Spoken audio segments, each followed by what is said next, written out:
குணப்படுத்தக்கூடிய வைத்தியம்னு இது இந்த ரேபிஸ் வியாதிக்கு எதுவும் கிடையாது. ஸோ அதனால இதை தடுக்க மட்டும்தான் நம்மளால முடியும்.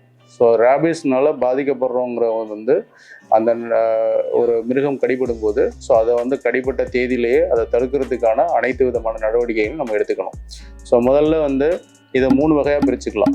ஒன்று வந்து அந்த மிருகம் வந்து நம்மளை வந்து மேலே லைட்டாக வந்து அதோட நக்குதல், அதோட எச்சில் வந்து நம்ம மேலே படுது. நம்ம தோலில் வந்து எந்த விதமான காயமும் இல்லை, ஆனால் வந்து அதோட எச்சில் வந்து நம்ம மேலே படுது அப்படின்னா அதுக்கு எந்த விதமான தடுப்புணர்வும் தேவையில்லை. அந்த மிருகம் வந்து நக்கும்போது நம்மளோட தோலில் காயம் இருக்குது, அந்த காயத்துக்கு வந்து அது மேலே எச்சில் பட்டிருக்கு அப்படின்னா அதற்கு கண்டிப்பாக வந்து நாம் வந்து தடுப்பு மருந்து எடுத்துக்கொள்ள வேண்டும்.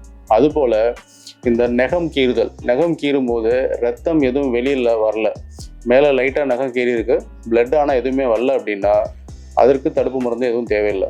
நகம் கீறி ரத்தம் வந்திருந்தால் அதற்கு கண்டிப்பாக தடுப்பு மருந்து எடுத்துக்கணும். இதை இல்லாமல் அதுக்கு அடுத்து லைட்டாக சின்ன காயப்பட்டு கடிச்சிருந்தாலும் பெரிய அளவில் கடிச்சிருந்தாலும் அவசியம் தடுப்பு மருந்து எடுத்துக்கொள்ள வேண்டும். ஒரு சிலர் வந்து ரேபிஸ் அதிகமாக இருக்கக்கூடிய இடங்களுக்கு போகிறாங்க. இது வந்து ப்ரீ எக்ஸ்போஷர் ப்ரொஃபைலாக்சிஸ் அப்படின்னு அர்த்தம். அதாவது வந்து நம்மளை அது கடிக்கிறதுக்கு முன்னாடியோ அந்த மிருகம் நம்மளை வந்து தாக்குறதுக்கு முன்னாடியோ நம்மளை பாதுகாத்து கொள்றதுக்கான ஒரு முன்னெச்சரிக்கை. இதற்கு வந்து அந்த ரேபிஸ் வேக்சின் சொல்லக்கூடிய ஆன்டி ரேபிஸ் வேக்சின் இது வந்து 2 டோஸ் எடுத்தால் போதும். ஒன்று வந்து முதல் நாள், அன்னையிலேருந்து 3லேருந்து 7 நாளுக்குள்ள 2வது டோஸ். இது ப்ரீ எக்ஸ்போஷர் ப்ரொஃபைலாக்சிஸ், அதாவது கடிபடுறதுக்கு முன்னாடியே நம்ம எடுத்துக்கக்கூடிய பாதுகாப்பு. போஸ்ட் எக்ஸ்போஷர் ப்ரொஃபைலாக்சிஸ் அப்படின்னா அந்த இது வந்து கடிப்பட்டதுக்கு அப்புறம் எடுத்துக்கிறது. இதில் வந்து 2 விதமாக எடுத்துக்கலாம். ஒன்று வந்து புதுசாக இப்போ தான் அந்த நான் இதுக்கு உள்ளாக்கப்படுறேன் அப்படின்னா அவங்க வந்து மொத்தமாக 5 டோஸ் எடுத்துக்க வேண்டியிருக்கும். ஸோ முதல் நாள், அதுலேருந்து 3வது நாள், அதுலேருந்து 7வது நாள், அதுலேருந்து 14வது நாள், அதுலேருந்து 28வது நாள். இது வந்து அந்த ஆன்டி ரேபிஸ் வேக்சின் எடுத்துக்க வேண்டிய கால அட்டவணை. இதில் வந்து இந்த முகத்தில் கடிபடுறதுக்கும் கைகளில் வந்து ரொம்ப ஆழமாக கடிபடுறதுக்கும் கேட்டகரி 3லே எடுத்துக்கலாம். ரொம்ப வந்து முகத்தில் வந்து லைட்டாக காயப்பட்டிருந்தா கூட அதை கேட்டகரி 3ன்னு தான் எடுத்துக்கணும். ஏன் அப்படின்னா அது வந்து ரொம்ப ஈஸியாக பிரெயினை வந்து ரீச் ஆகக்கூடிய இடத்துல இருக்குது. ஸோ அதனால் வந்து அதை கேட்டகரி 3ன்னு எடுத்துக்கலாம். பட் அதே வந்து கேட்டகரி 2 and 3 இதுக்கு வந்து ரேபிஸ் இம்யூனோகுளோபுலின் அப்படிங்கக்கூடிய இன்ஜெக்ஷன் போட வேண்டியிருக்கும். அதாவது வேக்சின் இல்லாமல் இம்யூனோகுளோபுலின் சேர்த்து போட்டுக்கொள்ள வேண்டும். இப்போ அந்த வேக்சின் நம்ம போடும்போது ஏன் நாங்கள் இம்யூனோகுளோபுலின் போடணும் அப்படின்னா, முதல்ல நீங்கள் வேக்சின் போடுறீங்க அப்படின்னா அதுக்கான எதிர்ப்பு வினை உங்கள் உடம்புல தெரியறதுக்கு குறைஞ்சபட்சம் 7 நாள் ஆகும். இந்த 7 நாட்களுக்குள்ள நீங்கள் வைரஸால் பாதிக்கப்பட்டவங்களாக இருந்தால் அந்த நோயின் வீரியம் கட்டுப்பாடு இன்றி வேக்சின் போட்டும் பலன் இல்லாமல் போயிடும். ஸோ அதனால தான் இனிஷியல் டேஸில் அந்த கடியோட தன்மை வீரியம் அதிகமாக இருக்கக்கூடிய பட்சத்தில் ரேபிஸ் இம்யூனோகுளோபுலினும் அறிவுரைப்படுத்தப்படுறது. ஸோ இந்த இம்யூனோகுளோபுலின் வந்து முடிஞ்ச அளவுக்கு எவ்வளோ கடிப்பட்ட தூரத்துலேருந்து எவ்வளோ சீக்கிரம் எடுத்துக்கிறீங்களோ அவ்வளோ பாதுகாப்பு வளையத்துக்குள்ளே அந்த பாதிக்கப்பட்ட நபர் வருவாங்க.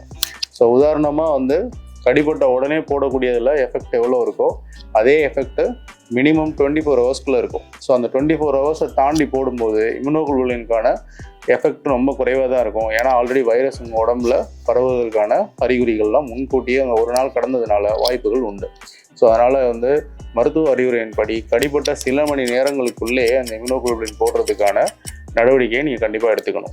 ஸோ இந்த வேக்சின் நான் ஆல்ரெடி போட்டிருக்கேன், போன வருஷம் தான் போட்டேன், இந்த வருஷம் திருப்பி என்ன நாய் கடிச்சிருச்சுன்னா அகைன் நீங்கள் வேக்சின் கண்டிப்பாக போடணும். கடி வீரியமாக இருந்தால் இம்யூனோகுளோபுலினும் போடணும். ஏன்னா நான் ஏற்கனவே சொன்ன மாதிரி இதுக்கு வந்து கண்டிப்பாக வந்து குணப்படுத்தக்கூடிய வைத்தியம்னு இது வரைக்கும் எதுவும் கண்டுபிடிக்கப்படலை.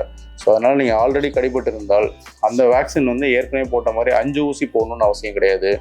ஸோ அதற்கு வந்து நீங்கள் கால அட்டவணைப்படி 4 ஊசி போட்டால் போதும். அதாவது முதல் ஊசி, அதுக்கடுத்து 3வது நாள், அதுக்கடுத்து 7வது நாள், அதற்கடுத்து 28வது நாள் போட்டால் போதும். இந்த 14வது நாள் போட வேண்டிய ஊசி தேவையில்லை.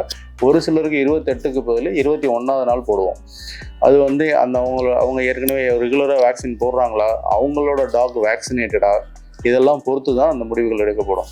ஸோ உங்களுக்கு வந்து இதை இல்லாமல் கடிப்பட்ட இடத்துல இருக்கக்கூடிய காயத்தின் தன்மை இதை பொறுத்து அதற்கும் வைத்தியம் செய்ய வேண்டியிருக்கும். ஸோ இன்வேரியபிளாக எல்லாருக்குமே டிடி இன்ஜெக்ஷன் கண்டிப்பாக போடணும். இதை இல்லாமல் அடிப்பட்ட இடத்துல காயம் வந்து நார்மலாக நம்ம வந்து தண்ணி வச்சு சுத்தம் பண்ணிக்கணும்.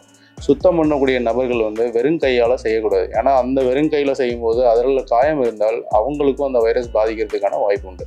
ஸோ சுத்தம் செய்யக்கூடிய நபர்கள் யாராக இருந்தாலும் க்ளவுஸ் அல்லது பாதுகாப்பு முறைகளை செய்துக்கிட்டு தான் அந்த காயத்தை சுத்தம் பண்ணணும். ஸோ அந்த காயத்தை நல்லா வந்து நார்மலாக நீங்கள் வீட்டில் செய்கிற மாதிரி ஒரு தண்ணி வச்சே க்ளீன் பண்ணலாம், இல்லை நார்மல் ஒரு சானிட்டரி சோப் போட்டு க்ளீன் பண்ணிக்கலாம். அந்த இடத்துல வந்து தையல் வந்து கண்டிப்பாக போடக்கூடாது. கடிப்பட்ட இடத்துல ஊசின்னு சொல்லுவாங்க, அங்கேருந்து எல்லா இதுவும் டிஸ்சார்ஜ் ஆகும்போது அது வந்து ஒரு சில வைரஸுகளை உங்கள் உடம்பு விட்டு வெளியேற்றுறதுக்கு பயனுள்ளதாக இருக்கும். ஸோ அந்த இடத்த தையல் கண்டிப்பாக போடக்கூடாது.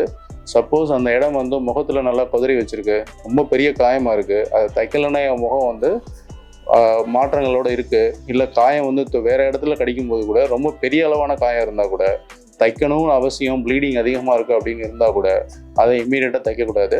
அதற்கான ஃபர்ஸ்ட் எய்ட் மெஷர்ஸ்லாம் கொடுத்துட்டு நல்லா ஊண்டு வாஷ்ன்னு சொல்லக்கூடிய பொண்ணு நல்லா கழுவிட்டு அதுலேருந்து குறைஞ்சது 72 hours, அதாவது 2லேருந்து 3 நாட்கள் அந்த காயத்தை ஓப்பனில் தான் வச்சுருக்கணும்.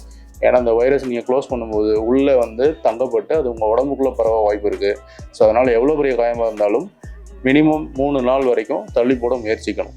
ஸோ சப்போஸ் தள்ளி போட முயற்சிக்க முடியலன்னா அந்த காயத்தை சுற்றி இம்யூனோகுளோபுலின் வந்து எவ்வளோ இன்ஃபில்ட்ரேட் அவங்க வெயிட்டுக்கு ஏற்ற மாதிரி எவ்வளோ நம்ம போட முடியுமோ அந்த காயத்தை சுற்றியே நல்லா இம்யூனோகுளோபுலின் கூடியதை போட்டுட்டு அதற்கப்புறமா அதில் வந்து தைக்கிறதுக்கு முயற்சி செய்யணும். இதை இல்லாமல் அந்த நாயோட வாயில் உள்ள எச்சில் இதனால் பரவக்கூடிய பாக்டீரியா தடுக்கிறதுக்கு சில ஆன்டிபாக்டீரியலும் நீங்கள் எடுத்துக்க வேண்டியிருக்கும்.